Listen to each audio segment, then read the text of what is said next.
আসসালামু আলাইকুম ওয়া রাহমাতুল্লাহি ওয়া বারাকাতুহু। প্রিয় শিক্ষার্থী বন্ধুরা, এই পর্বে আমরা দেখার চেষ্টা করব হচ্ছে লুপ ফর লুপ। তো এর আগের লেসনে আমরা দেখেছিলাম হচ্ছে while loop, do while loop. এবার আমরা দেখব ফর লুপ, for.php। তো ফর লুপ দেখার জন্য আমরা যে কাজটি করার চেষ্টা করব, ফর লুপ খুবই গুরুত্বপূর্ণ একটা লুপ। এই লুপ দিয়ে অনেক বড় বড় প্রবলেম আমাদের সলভ করতে হবে এবং করা যাবে। তো ফর লুপটা কিরকম? ফর লিখবো, এখানে একটা ব্র্যাকেট থাকবে, এর ভিতরে তিনটা প্যারামিটার যাবে। কয়টা প্যারামিটার যাবে? তিনটা প্যারামিটার যাবে।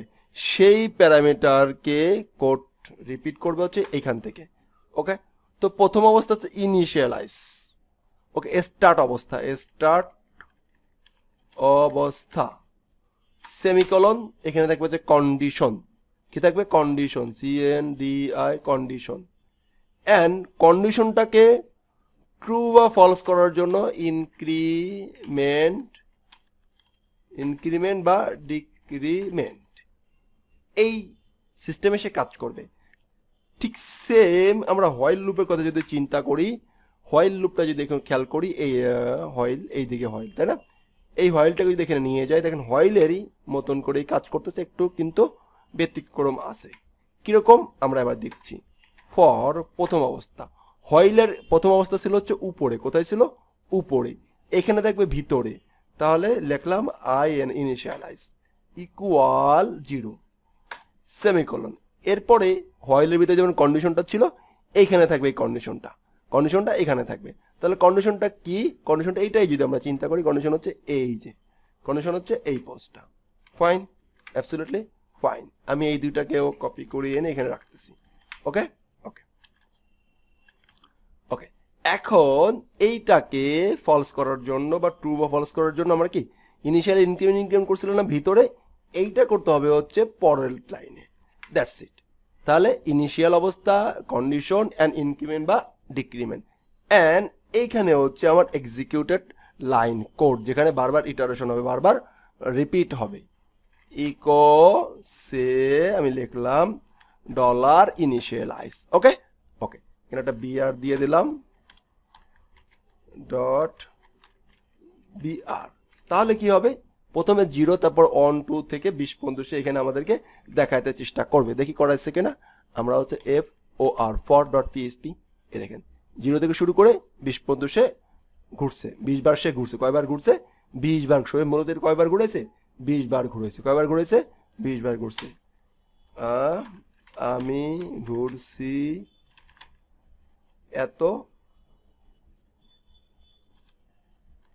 এতবার।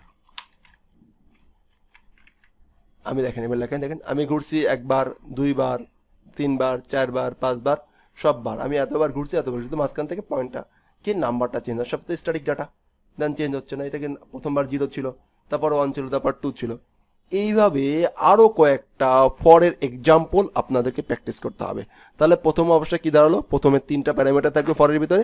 একটা হচ্ছে ইনিশিয়াল অবস্থা, একটা হচ্ছে ইনক্রিমেন্ট ডিক্রিমেন্ট, একটা হচ্ছে কন্ডিশন, তারপর হচ্ছে ইনক্রিমেন্ট বা ডিক্রিমেন্ট।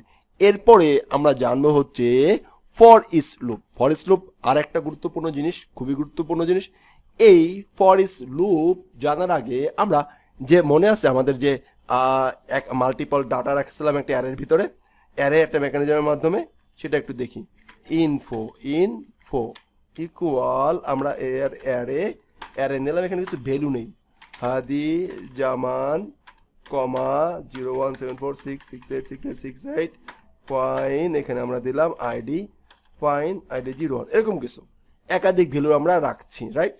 এখন এই ভ্যালুটাকে আমরা এখানে কতগুলো ভ্যালু আছে, এতে কতগুলো ভ্যালু আছে, সেইটা যদি আমরা জানতে চাই, তাহলে আমরা এই ফরের মাধ্যমে এটা এখন শো করাই, দেখি পারি কিনা। একটা প্র্যাকটিক্যাল এক্সাম্পল দেখার চেষ্টা করি, রাইট।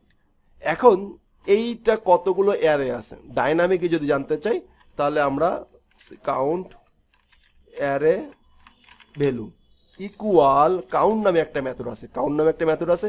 সেই মেথডের ভিতরে যদি আমরা এই অ্যারেটাকে পাস করে দেই, তাহলে কতগুলো অ্যারে আছে এটা আমরা জানতে পারবো, এবং এইখানে স্টোর হয়ে থাকবে। দেখি কতগুলো অ্যারে আছে, জানা যায় কিনা। Echo count, fine. এবং এই লাইনের পরে সে আর এক্সিকিউট করবে না, exit এক্সিট ফাংশনকে কল করব, এই লাইনের পরে সে আর এক্সিকিউট করবে না। ফাইন। এখন যদি এখানে আমরা আসি দেখতে পাবো 3, কয়টা 3।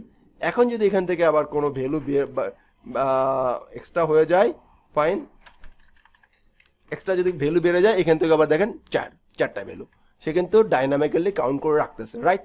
1 নম্বর। 2 নম্বর, এখন এইটাকে আমরা একটু চেক করব। তাহলে প্রথমে আমরা বলতে পারি যে আমরা এইটাকে শো করাবো, এটাকে এখানে শো করাবো। তো এইগুলো শো করানোর জন্য আমি সুন্দর করে একটু বোঝানোর চেষ্টা করবো, এগুলো 1 বাই 1 শো করবো। এর আগে তো আমরা ভারডাম দিয়ে এগুলো শো করছিলাম, রাইট না? রাইট। এটা একটু বাড়ি খাওয়ার থাকতে পারে, একটু খেয়াল রাখেন মাথায় যেন বাড়িটা না খায়। ফাইন। আমরা এই ভারডাম দিয়ে এটাকে আমরা এর আগে চেক করেছিলাম, বাট সব কিছু চলে আসতেছিল, পিওর ডাটা কিন্তু পাচ্ছিলাম না। এই যে স্ট্রিং আসতেছিল, ইন্ডেক্স আসতেছিল, অনেক কিছু আসতেছিল। তো 0 ইন্ডেক্স এটা আছে, এটাকে আমরা এক এক করে শো করানোর মেকানিজম দেখেছিলাম, রাইট না? কিভাবে দেখেছিলাম এক এক করে শো করানোর mechanism? Echo info and array চিহ্ন, দেন তার ভিতরে আমরা ইন্ডেক্স নাম্বারটা পাস করতেছিলাম, রাইট না? এই যে 0তে আসতেছে জামান, তারপরে এখানে আমরা একটা বিআর দিয়ে দেই, বিআর দিয়ে দিলাম, এন্ড এইখানে যদি আমরা এখন আর একটা নিয়ে আসি 0, এখানে লিখলাম হচ্ছে অন, কত লিখলাম? অন। এখানে লিখলাম হচ্ছে 2, তাহলে 0তে এটা শো করবে, অনে এটা শো করবে, 2তে এটা শো করবে। তাহলে ইন্ডেক্স নাম্বার চেঞ্জ করে দিলেই আমাদের এখানে চেঞ্জ হয়ে যাচ্ছে, রাইট না? রাইট। তার মানে যতগুলো ভ্যালু বাড়তেছে আমার ইন্ডেক্স নাম্বারটা তত বাড়তেছে। ঠিক এবার খেয়াল করেন এখানে আমার কয়টা ভ্যালু আছে? 4টা ভ্যালু আছে। কত আছে? 4টা আছে। আমি আর একটা নেই, নিয়ে আমি এখানে শো করে, তো ফাইন 3তে দিলাম, আমার এই নাম্বারটা শো করবে। দেখি শো করতেছে কিনা? হ্যাঁ, নাম্বারটাও শো করছে। এখন এইগুলো, এই নাম্বারগুলো কি স্ট্যাটিক? কত কি স্ট্যাটিক? এখন কতগুলো ভ্যালু আছে আমি তো জানি না, আমি জানি না। এখন আমরা এইটাকে একটু কমেন্ট করে রাখি, একটু কমেন্ট করে রাখলাম। তারপর এবার চেষ্টা করি যে সে for I initial equal 0 semicolon, এই যে মান, এই যে এখানে যতগুলো কাউন্ট থাকবে, এই আয়ের মান আই ততক্ষণ চলবে যতক্ষণ এর মান পর্যন্ত না আসতে পারে, এই মান পর্যন্ত না আসবে ততক্ষণ চলবে। কতক্ষণ চলবে? যতক্ষণ না আসবে। আর ওইটাকে ফলস করার জন্য আই ইনক্রিমেন্ট এক এক করে প্লাস করবে, এক এক করে প্লাস করবে। ওকে ওকে, ইকো আই, তাকে আমরা ইনিশিয়ালাইজ। ওকে, ইকোটাকে এবার এটা আইটাকে আমরা চেক করে দেখার চেষ্টা করি যে আইটা কি আসলো, আইটা কি আসলো, রাইট? Absolutely right. এবার দেখেন 0 1 2 3 আসছে। এইখানে দেখেন স্ট্যাটিক ভাবে কি ইনফো 0 ইনফো 1 ইনফো 2 ইনফো 3 আসতেছে না? তাহলে প্রথমবার কত আসতেছে? 0, তারপর 1, তারপর 2, তারপর 3। এখন আমি যদি এই লাইনটাকে, এই সুন্দর এই লাইনটাকে কাট করে এখানে নিয়ে আসি, আর এই 0টার পরিবর্তে যদি আমি এই আইটা দিয়ে দিই, কোনো সমস্যা? কারণ এই আইতে প্রথমে 0 আছে, 0 বসবে। দেখেন প্রথমে 0 বসবে, তারপর 1 বসবে, তারপর 2 বসবে, তারপর 3 বসবে। আর যখনই 0 বসবে তখনই আমাকে এই ভ্যালুটা পাস করবে। যখনই 1 বসবে, এই যে ইনফোর ভিতরে যখনই 1 বসবে তখনই আমাকে এই ভ্যালুটা পাস করবে। যখন 2 বসবে তখন এই ভ্যালুটা পাস করবে। যখন 3 বসবে তখন এই ভ্যালুটা পাস করবে। তাহলে আমার এই জিনিসটা কিন্তু আর এই যে ভ্যালুর যে ইন্ডেক্স নাম্বারটা আর স্ট্যাটিক থাকলো না। দেখি আসে কি না।